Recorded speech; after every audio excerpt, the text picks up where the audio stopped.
root lines are hooked in completely to those chakra centers, to the base of the light shaft. That's what I understand it to be called in Acasma.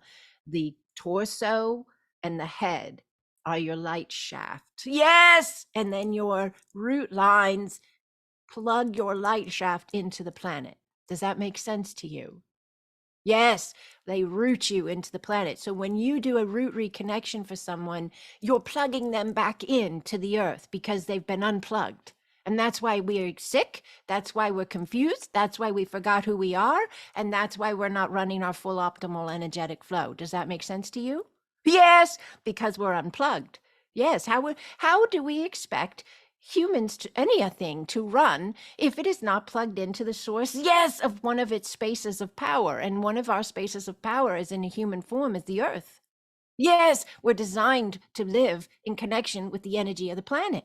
Take a lamp, right? I'm looking at one right now. You think of a lamp, unplug it from the wall, pull the string, hit the switch. What do you think? Plug it back in, pull the switch, pull the string, hit the switch. All right, so let there be light. Yes, all right, now, the light teams. Yes. All right, big energy today. You guys are amazing. The light teams in Acasma. This is another key point of Acasma Quantum Energy, all right? When you are doing an Acasma session on yourself, or you are doing it for another, you are not doing it alone. There are beautiful higher dimensional light beings that are working with you. And in an understanding that is we're being asked to embrace is, yes, we are part of the team. They do not want to be worshiped. They do not want to be begged or sought after to fix it all. They want us to stand up. They want us to put on our big girl and big boy pants. Yes. And they want us to be part of the team. Does this make sense to you? Yes. All right. Now, yes. So they can be registered by you in this work in many ways. So you can sense them and feel them. You can trust in faith completely that they're there, whether you sense or feel or not. I have had sessions myself, and I know, I say that like it's like a big, big thing, but for some people listening to me, that would be like, what? I have had sessions where I have not felt things that other sessions I feel easily. And I've had my mind say, what's going on? Why did you feel something? Is something wrong? And my heart says, nothing's wrong. Everything's exactly the way it should be. Leave it alone, be the space, and keep moving forward. And do you know, I get feedback from those clients that'll blow your mind more so than the ones that I'm like, oh, I said this and I felt this and da. And the ones where there wasn't as much, they were blown away. But it was for me to understand there's so much more happening here than what I'm sensing. Are you with me? All right, so keep that in mind.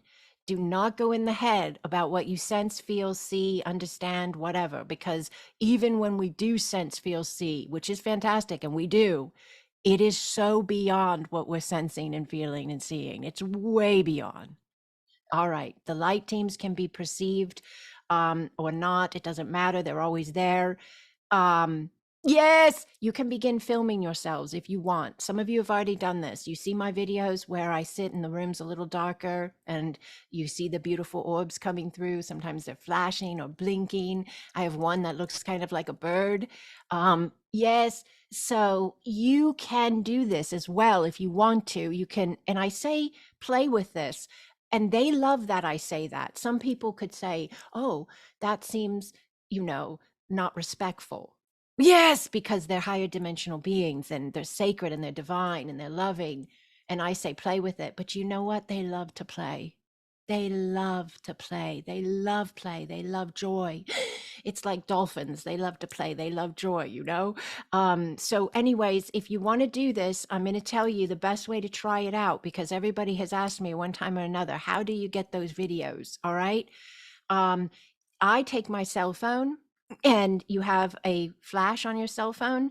You want the room to be a little darkened so that it's easier to pick up and make your flash come on and make it face you.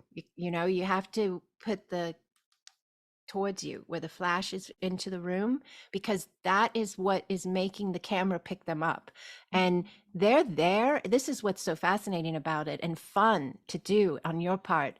Yes, when you're filming and then you look at that video and you know that's you and you were sitting right there and that beautiful being went right by you, or collective, it starts being really helpful in expanding our perception beyond our physical sight. It starts being very helpful in expanding the trust level and the faith level, because you're like, these are really around me, like, whoa, like, and it can be different each time. You can have a flood that looks like snow almost of orbs coming in, and then you might have really bigger, slower guy, it's always different. But that's how you do it. You face the flash towards you and just hit record, size it up, kind of look at it for yourself from the other side, where you're going to go sit in the room, like look at the camera first and then see, oh, I'm going to sit there. Okay, looks pretty good. Go sit down. Yes. Some people do this. They sit on their couch. Some people, they're in their bed. Do whatever you want. And then just be with the space. Be with the space. Yes. Breathe and think Acasma flow and allow. Think of who you are. Trust who you are. I am an eternal being of light. I'm surrounded by light. I am loved. I am safe. I trust myself. I trust my teams. There's so much happening in that moment. You could think you're catching a video, but there's so much more happening. There's a faith level opening up. There's a connection point opening up. There's a processing of your energy opening up, in addition to the beautiful video you may end up with as well. Now, have I made videos and I've intended to catch light beings in the video and play and have that beautiful time with them and nobody's come in? I have made a video and I haven't seen something, Yes. And then I've made some other ones where it would be like nothing, nothing, nothing, nothing. And then this one big one comes out of nowhere and slowly moves across the front of me, or something comes out of my body. It looks like they come out of your body. There's no wrong way to do this. There's no wrong way to do this. And they want to connect. They want to be understood as a team. They want to be seen that way. They want to be with us. Yes, we are with them and they are with us. Yes, we're giving ourselves the opportunity to acknowledge it. And this is one of the ways they're teaching us. Does this make sense to you? Yes, they're teaching us. We're teaching us. This, again, I'm going to say it again, Interstellar. If you haven't seen it, go watch it. There's the scene where they're passing through this space. Yes. And it's getting wonky, like wiggly looking, like matter is not matter or form is not form. And we're getting in between.